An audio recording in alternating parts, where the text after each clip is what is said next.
Good afternoon. I'm Dara Bunjon. I am the food enthusiast here at J Moore Living. I'm a food writer, food stylist, PR maven, and a frustrated baker. If you have comments or questions for my guest today, feel free to put it in the comment section and you'll see me turn my head. Today's guest is a chef, author, culinary instructor, gardener, food advocate, offering culinary tours and retreats, living in a full and fulfilling life on Martha's Vineyard for over a quarter of a century. Her purpose is to inform and inspire people to eat better. A highly regarded member of Slow Food, today's guest is Jan Buhrman. Let's bring Jan in. Hi, Daria. Hi, good to see you again. It's been a while. I think maybe 8 years, possibly, but So many years. It's I great to think see you. I'm so appreciative that you can squeeze us in. Other than doing the show today, what else is on your plate? I'm gardening today. I'm outside, so I hope the birds don't interrupt us, but I'm writing a lot. I'm writing every day. I'm hoping to publish a book soon, and I'm really focusing on my garden these days. So that's what's on my plate today, besides dinner. Yeah. Well, your YouTube, which is Jan Buhrman Cooking, features a lot of what you're doing in the garden. Did you not study horticulture when you went to college? It wasn't your major, but You're right. I did study a lot of horticulture at St. Paul at University of Minnesota on the St. Paul campus, and I guess I got disenchanted with the agricultural that they were teaching, which was really geared towards big agriculture, and I didn't really understand that at the time. I lost interest and took up art and geology, and ended up but being a teacher. but you got your Bachelor of Science in Education. I did. That's what I finally ended up with after lots Okay. of many different science classes. Okay. So basically, if I did my research, librarian.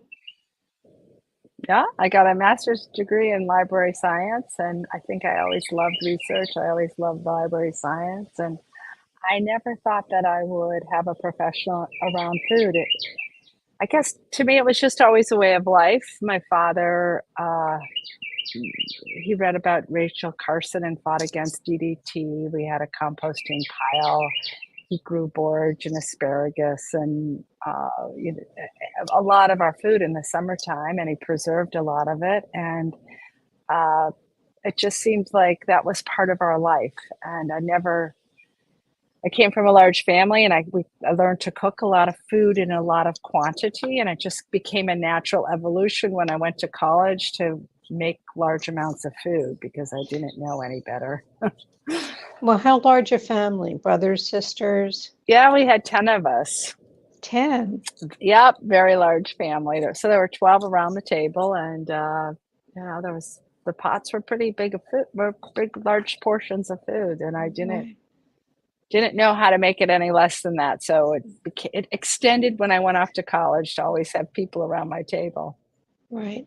Your mother was an activist as well, wasn't she? She was. My mother founded the La Leche League, the International La Leche League, which is a breastfeeding network. And she went on to write many books. And she also fought against Nestle, the Nestle Corporation, of what they were doing with baby formula. And what was happening was women in mostly Africa were becoming more and more dependent on baby formula, and then when they didn't have the money to pay for the baby formula, they would water it down, and it would cause malnourishment when they had all the resources that they had right there in their body. And so my mother worked really hard throughout her life to promote breastfeeding and to work against corporations that were not doing good things in other countries. So you come by this naturally. I think your father liked to grill. I did my research. I just wrote about that. Did you read that? Yes. Yeah, he loved to grill. He was a grill master. And I wrote about, I think I ended the piece by saying, I wonder what happened to those half-price steaks that were slimy, and my father used to soak them in vinegar and rub them with salt to get the slime out of them, and we marinate them and thought they were the best things. And I don't know if you can get away with selling meat these days that is slimy and past its due date. I don't know, but it was a time and a way of life, and And 10 children. 10 yeah, children. yeah. Um, all right. So you grew up what, in Massachusetts? Where was No, I grew home? up in the suburbs of Chicago and went to University of Minnesota, and then made my way to Boston, and then eventually to Martha's Vineyard. Not too long. I didn't love Boston. I did work at Boston University in a library research center, and then moved to Martha's Vineyard and started teaching and working in the library, and really just cooked all the time. And I had a lot of great influences, a lot of teachers that I had a good friend that had an organic garden, and um, I kind of just got my start at the farmers market on Martha's Vineyard, Yeah. getting to know the farmers, and they'd have a lot of produce left over and not know what to do it with it. So I would make salsa from tomatoes, or pesto from cilantro. I made a cilantro pesto. I made a basil pesto. I made I guess you'd call it today a salsa verde with lots of different herbs in it. I'd make vinegars. I mean, whatever the farmers had is what I would make. I smoked bluefish for a while. I made smoked bluefish pate. It was a natural evolution for me, and it was a time for me. It was in the 80s, so I got to know all the farmers on Martha's Vineyard, and I guess I've always been really good at connecting people and connecting dots, and I'm kind of a helper. So, oh, you have leftover food, let's turn it into something and make it really yummy and delicious, or preserve it in a way that we can have it for later. Right. Well, it makes sense with a family of 10. You didn't waste anything. Yeah. And I was curious, what brought you to Martha's Vineyard? And obviously, it was to be a librarian, correct? I think I Yes. was more getting away from Boston. Yes. I didn't like Boston. I loved how small the East Coast was compared to the Midwest, and I love the ocean. And yeah, I don't know. I found Martha's Vineyard one Easter Sunday weekend. I came down for the weekend, and I said, "No, I think this is my community." And it was pretty quickly that I got myself out of Boston into a smaller rural community. I'm not a city girl. I love visiting cities, but it's not really for me. I'm much more comfortable in the woods and on the beach, and Did you more meet your casual husband life. I on did. Martha's? My husband's from New York City. He grew up there, and he was living here. And our next door neighbors, who have been our next door neighbors for 35 years, we've all bought land together. It was a trusting situation that we just thought, well, let's jump into it. My husband had just bought the land when he met me, and so we've raised our kids here, and now my kids are raising their kids here, and it's a nice community for us. It's been a wonderful community for us, really. I want to get into more. I mean, I like learning more about what brought you to this and where this activism came from.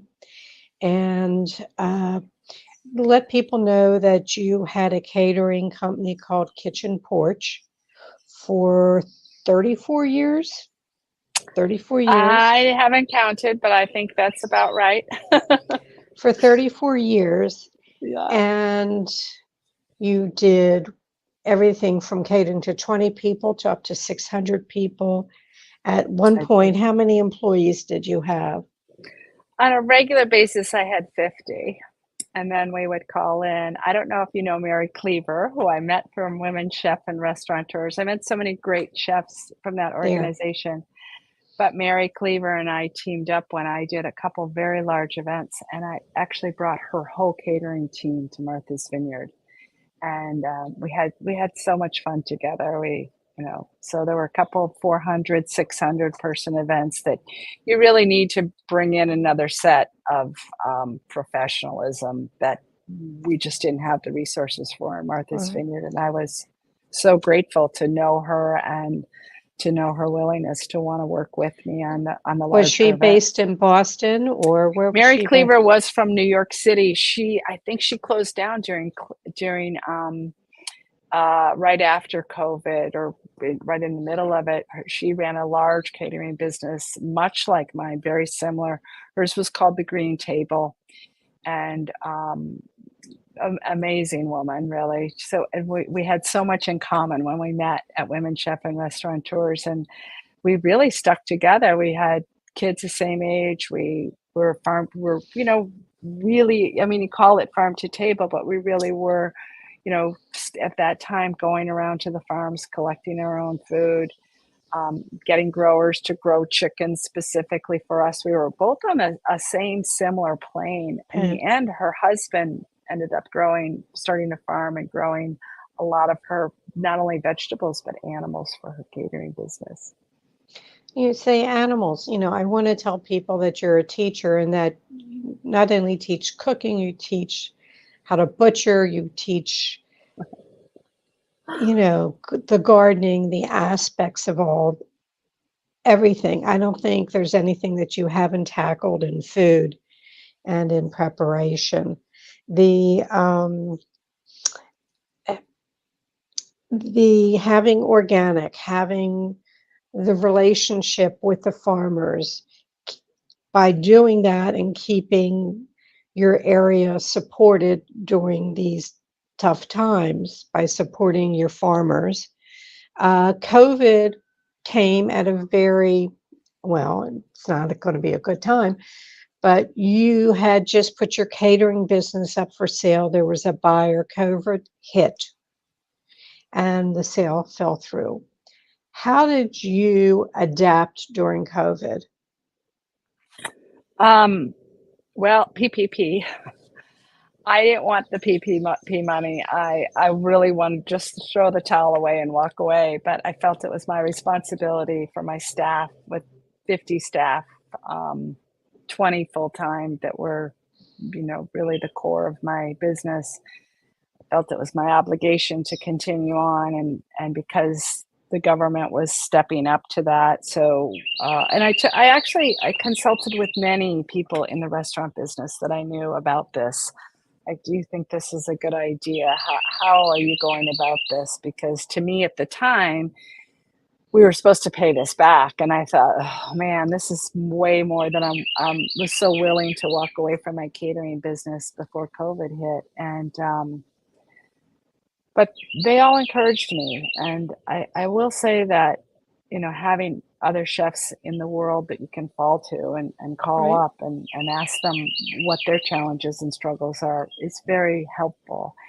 And so we did it. And we changed we weren't catering any longer. We went full time at the farmer's market.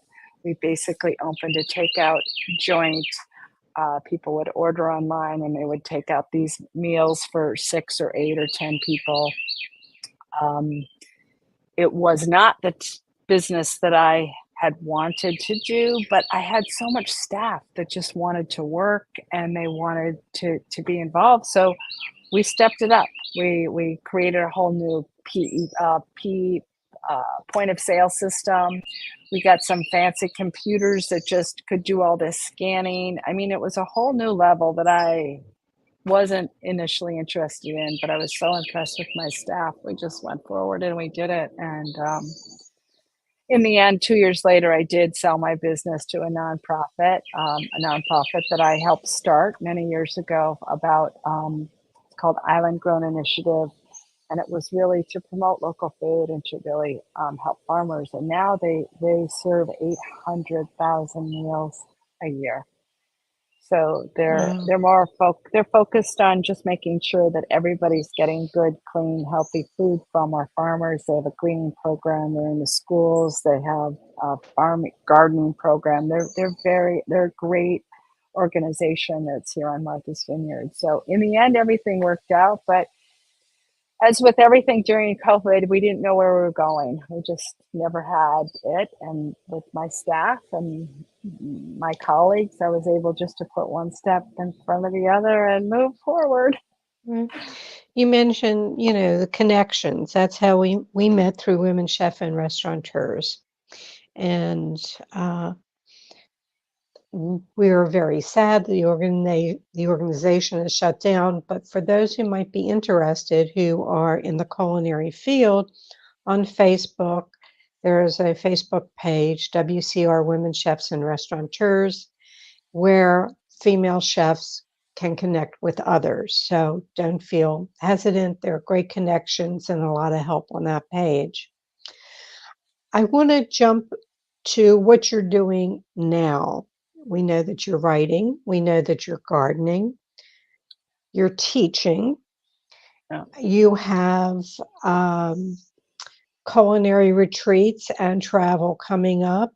Let's talk a bit about that. You have the culinary retreats in the Azores and Croatia.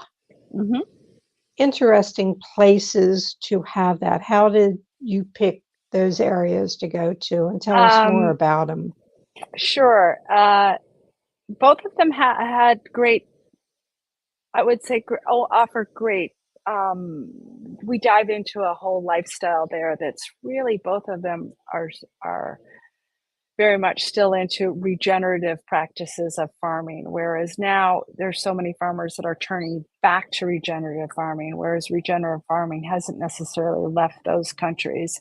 And when I say regenerative farming, I mean practices that really tune into traditional cultural ways that preserve soil, water, everything, just taking into consideration so much about farming that is regenerative. It's restoring the land. It's keeping the land restored, the soil healthy. It's about saving seeds. It's about not using pesticides, herbicides, or fungicides. It's about using all the plants so that once a fruit or vegetable has been harvested, you take that plant, you put it back in, using it as carbon to put back into the soil. I mean, it's a full circle, closed loop system that works. Right. And is opposite of big agriculture. And I think that as a teacher and an advocate for farming and knowing farmers intimately and telling their story, that I can also tell the story of by witnessing whole cultures that are still practicing this way of life in an easy, fun, interactive, delicious way. And we all know about Italy, but we might not know so much about the Azores. And also, probably your viewers don't know this, but Martha's Vineyard, some of the early explorers were whaling captains, and they stopped over to the Azores and they picked up. We have a very large population that's been here for well over 100 years from the Azores. So it just felt to me like a natural connection. And the Azores was our first international trip that we offered. We've offered trips in Washington, D.C., California, Florida, New York, Martha's Vineyard, Vermont. But that was our first one. And really, it was my son. I had two, I always employed a lot of Eastern Europeans in the summer. And I had two brilliant sisters that came and worked with me over a 10-year period. And we stayed connected to them. And my son went to the Azores and he said, "Mom, this is a place for you. They have grass-fed cows all over. They're happy cows. They bring the milking parlor to the cows. It's just exactly what you teach." And so I went, and he was right. It was just those practices that I value and cherish. And I try to teach people about why they're so important and why we should pay attention to them. Right. So Croatia, now you have teamed up with Jan Bagnulo. I'm not sure I'm pronouncing. Yeah, Jan Bagnulo and I have been together for 14 years now. We are not doing the event together in Croatia. We teach in Vermont, which is his home state. Maine and Vermont is his home state, but now he's living in Vermont. John's a scientist. and he's a nutritionist, and he is an environmentalist, and he really teaches about how you bring all that together for the health, mostly for ourselves and how that looks in our bodies, but also for the planet. And then I'm the chef and show you how you can make food delicious and simple and so healthy. You know, just eating a lot of fiber, a lot of vegetables, a lot of plants, and getting Right. that nutrition on a daily basis and making it simple and fun and approachable, because a lot of people, I think, are intimidated about, and they hear so many different things about nutrition and health. And, you know, because of our farming practices, we're losing so much in our health and also on our planet. So they all go together. And Right. so I just when I discovered John, and it's been actually 15 years now, we've been teaching, this will be our 14th year. Um, when I found John, he was like the answer to the guy that connected all the dots. I was like, oh, I knew all this, but it was all in my Right. intuition. It wasn't, I didn't know it scientifically. And you Right. connected the dots. So, Right. And so he does that in Vermont and Costa Rica. Isn't there a trip to Costa Rica with him? well, we haven't done Costa Rica since the Azores. We're trying to get back to it. I have to go Okay. back down there and do some exploration. We did it for 7 years. We offered back to back, week to week events. Right up, our last one was 2019, and then 2020 was canceled. And then the place that we were going to has changed their model quite a bit. And so I just haven't had time to get back to Yeah. Costa Rica, but we did it for 7 years, and Yes. milked the cows and made yogurt and ate fish out of the ocean and interviewed the farmers. And you know, it was a great Mm. time. And they also have a lot of great organic growing practices in Costa Rica. They pay attention to where their food comes from. Well, I want to direct people. Everything that we're talking about, we're not giving it full service at the moment. You know, it's a short interview. So go to Jan Buhrman Cooking, and the Buhrman is Buhrman. The website, janbuhrman.com, the Instagram, Jan Buhrman Cooking.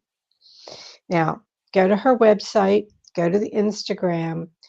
A lot of times she'll do a free class. Yeah. So you just did one on eggs, which I think is fascinating. And people, there's a lot we didn't know about eggs. So part of what you said is cook it on a low heat. Don't Yeah. cook it, don't cook it beyond 6 minutes, maybe, am I correct? 6 to 8 minutes. Yeah. What's the benefit of cooking it on a low heat and not cooking it like a hard-boiled egg, totally cooked through? Well, I don't know if you've ever hard boiled an egg and seen that green on the outside of the egg. That's overcooked, and you shouldn't eat it. It is the cholesterol. It's not good for you anymore. So we all need cholesterol, and for whatever reason, a lot of these cooking practices that we don't know about, high heat, changes the composition of cholesterol. And that's when we don't want to eat it. But eating it raw, a raw egg in your blender, if it's organic and pastured chicken, would be perfectly appropriate, or undercooked. And by undercooked, I mean a 6, 7, or 8 minute egg. It's you still see a little bit of softness to your yolk. I make deviled eggs all the time that way, and everybody loves them. Um, If did I you answer your say so. question? Yeah, I think so. You the, it's just keep your eyeballs. Um, do you have a newsletter? I'm trying to remember. I You do. I put out a newsletter about once a month. I'd like to do it more, but I'm working on my book. So usually I say, oh, I got it. It's time for writing a newsletter. So it comes out about once a month. I so they almost, can they sign oh, up on the website for sure, it? absolutely. I think right away when you come on, you can sign up for it. And I almost always give a recipe, and I always talk about something like this, like eggs, or I think I talked about Delfino cilantro in the last one, and giving the recipe for the salsa verde using Delfino cilantro, and you can check that out if you're not sure what Delfino cilantro is. So there's an organization people in the food know of, this organization called Slow Food, and it's basically core, to your beliefs, informing people and helping them eat better and recognizing that regenerative growing. It's not taking from the earth, it's putting back. And that's sort of slow food. So you started it on Martha's Vineyard. And I can't remember, there's another woman that you started it with, but you had an outstanding panel there. Were they there all at once? It was Michael Pollan, Jessica Harris, Joe Nathan. Am I missing someone? You had like 400 people there. We had so many great lineups. Thanks for, I can't even remember how long ago that was. It was a long time ago, wasn't it? Can't even remember what decade it was, but yeah, we actually, I traveled to Slow Food Italy with Joe Nathan, and there we met Alice Waters, and I just met up with an amazing team of people. Met Carlos Petrini, who started the Slow Food, founded the organization. But because we live on Martha's Vineyard and we have so many amazing people in all walks of life that are here, that are well known, yes, and they're approachable. So Joan was a speaker, Jessica Harris was a speaker, Michael was a speaker, so many. I can't even remember, but mostly, we always had farmers speak too. We had many panels with our local farmers who would come and teach, and we did a whole thing on eggs and egg farming on Martha's Vineyard, so that just always to teach people about how important it is to be connected to these, to know and to be connected. We talked about the website, and I want to let people know there are recipes there, and there's actually a downloadable summer cookbook with some recipes. You did your homework. You're doing it better than me. Thank you for promoting me so well. Well, I just so admire my guests. They're passionate. They have a vision. They know what they want to do. Nothing deters them. They just move forward, and it's just, how can you not admire people who change?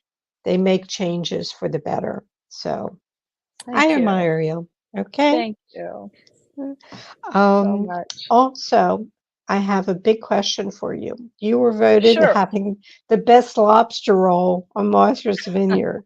Since I am a lobster fanatic, obsessed with lobster, I get t-shirts from friends with lobster. I post when lobsters are on sale on my Facebook page.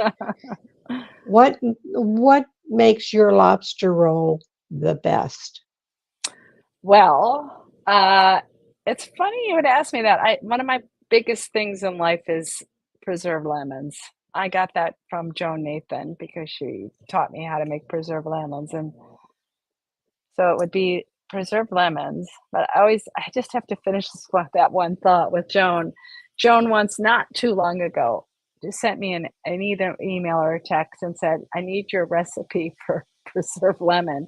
And I burst out laughing. I said, "Joan, you taught me how to preserve lemons." And I just thought that was so funny. But I think that preserved lemons, any place that you use a little bit of lemon, to use that preserved lemon, we used them in our lobster rolls. We also used tarragon, and we also made our own mayonnaise and shallot.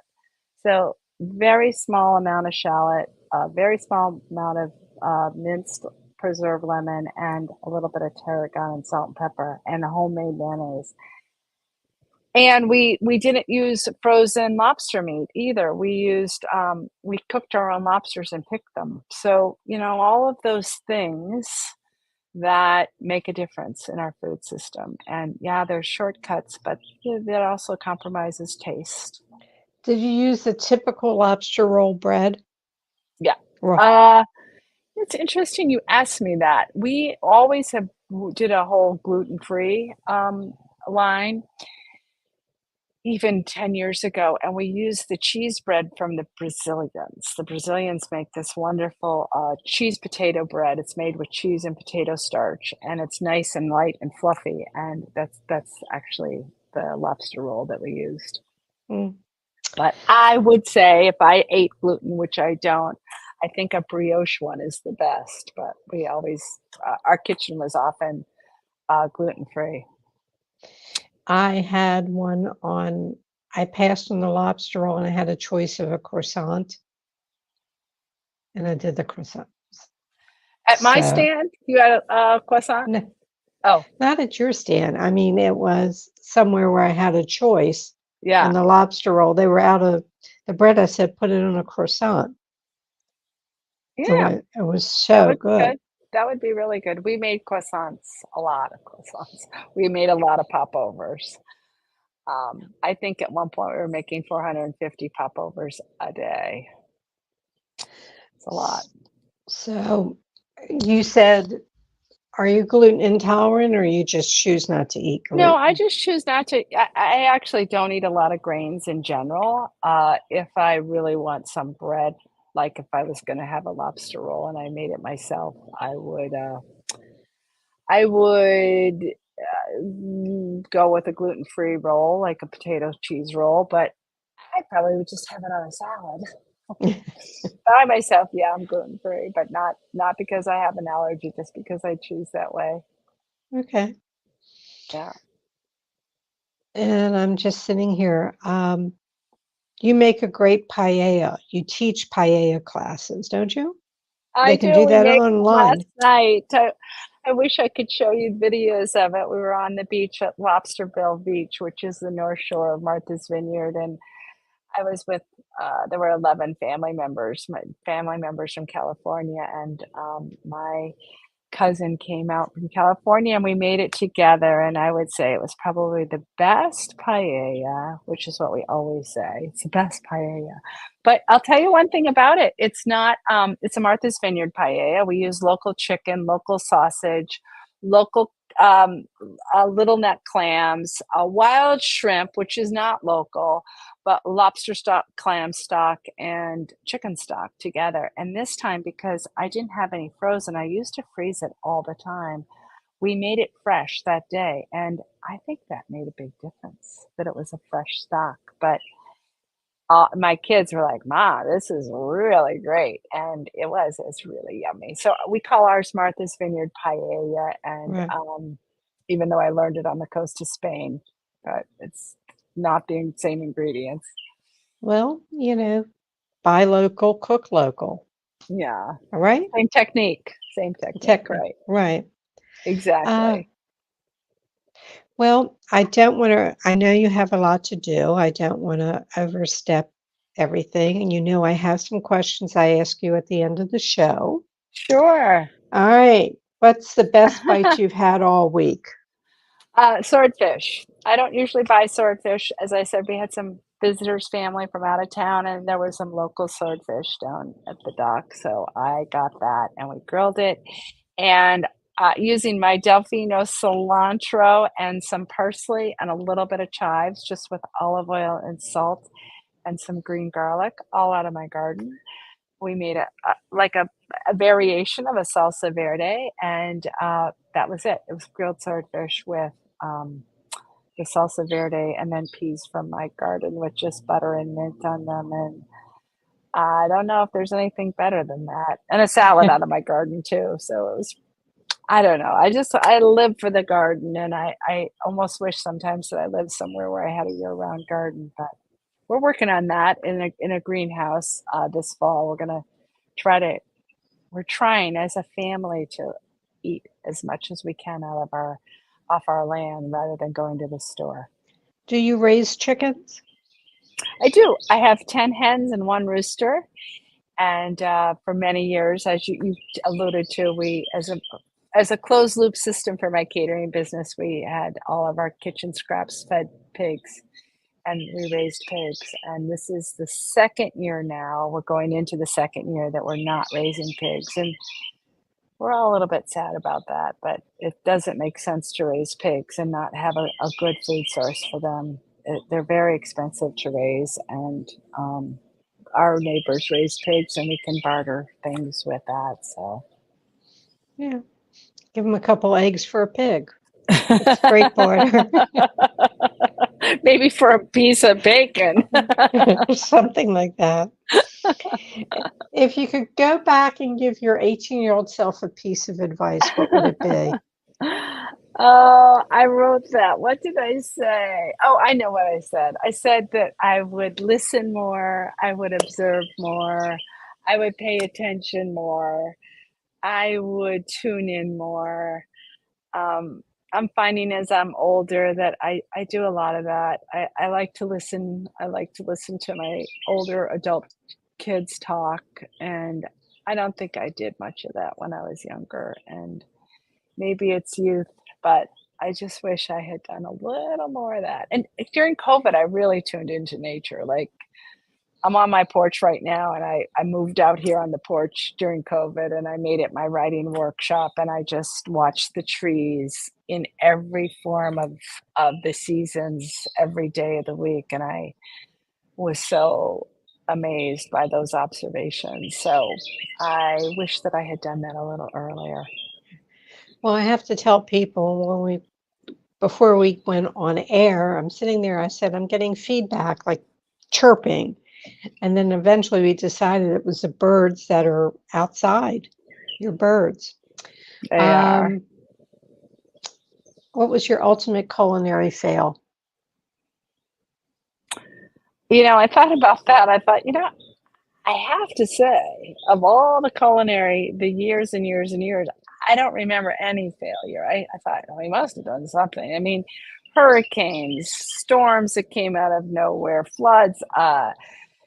9/11 was a big one. We had a wedding for 500 people that went down to zero, that went to 300, that went. I mean, it was all over the map in one week, and no planes, and so many stories. And when I tell people I'm writing the book, they're assuming it's about my catering career, and it's not. But I could write a book easily about that. But I think that it wasn't about the failures, it was about the learning how to just show up and go, okay, we're going to get through this. Like, a disaster has happened, but we're going to pull this event off no matter what. And let's take a deep breath, regroup, and figure this out. There's a problem here. And really, it's a learning opportunity. There's always a learning, whatever disaster hits us over the head, if we're willing just to push forward and say, okay, how can we make this happen? I think that's taught me a lot in my life. And I'm sure there's a disaster out there, and maybe I've forgotten it. But of all of the things that could have been and never really happened, it's a lot.